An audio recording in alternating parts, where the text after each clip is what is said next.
نحمده ونصلي ونسلم على رسوله الكريم اما بعد. د سفر په میاشت کې بعض خلک دا حدیث من بشرنی بخروج سفر بشرته بالجنه ډیر زیات او په شوق سره او د خلکو د عقیده خرابولو لپاره بیانوي. د سفر متعلق د نحوست والا عقیده پلاولو په خاطر باندې دشمنان اسلام د نبی علیه الصلاۃ والسلام طرف ته داسې موضوع منګړت او خپل جوړ شوی احادیث منسوبوي چې په شریعت کې د داسې احادیثو هیڅ حیثیت نشته. حدیث دا ده من بشرنی بخروج سفر بشرته بالجنه، وای کوم کس چې ماته د سفر د میاشتې د وتلو خوشخبری راکړي زه هغه کس ته د جنت خوشخبری ورکوم. نو دا حدیث دا موضوع ده منګړت ته خلکو اسې جوړ کړی ده.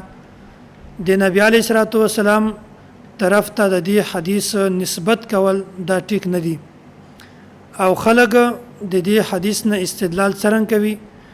وای نبی علیه الصلاۃ والسلام دغه میاشت منحوسه ګڼلې ده ځکه خو نبی علیه الصلاۃ والسلام د دې په وتلو باندې د جنت خوشخبری ورکړې ده. حالانکه دا خبره بالکل غلطه ده ځکه چې دا حدیث موضوع ده او ائمه حدیث دا خبره باندې رسیدلې دي چې دا حدیث موضوع ده او دا حدیث نه استدلال کول دا نه دی ټیک. او د دې حدیث نه د دې روایت نه چې کومه عقیده جوړیږي ائمه حدیث د دې عقیده تردید هم کړی ده. او داسې مولا علی قاری رحمت الله علیه موضوعات الکبرى کې دا حدیث لیکلی ده او د حدیث نه بعد متصل لیکلی دی لا اصل له، د دې حدیث هیڅ اصل نشته، دا موضوعاتو کې شمارل کیږي. او داسې علامه محمد طاهر پټنی رحمت الله علیه هغه هم دا حدیث په موضوعاتو کې شمار کړی ده.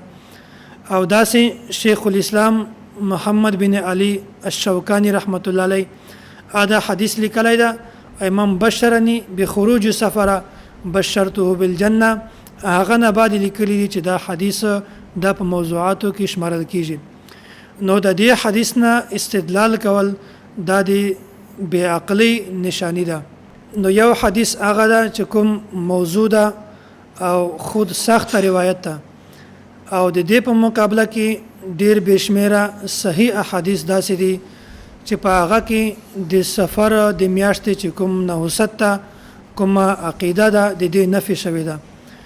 نو د داسې یو حدیث په مقابله کې چې څومره ډیر زیات حدیث موجود دي، صحیح احادیث موجود دي، نو د دې په وجه باندې که څوک د داسې حدیثو په موجودګي کې که څوک په داسې یو موضوع حدیث باندې عمل کوي یا د داسې موضوع حدیث ترویج کوي نو دا څه د عقلمندی نشانی نه ده بلکې دا د بې عقلی او د کم ظرف او د کم عقلی نشانی ده.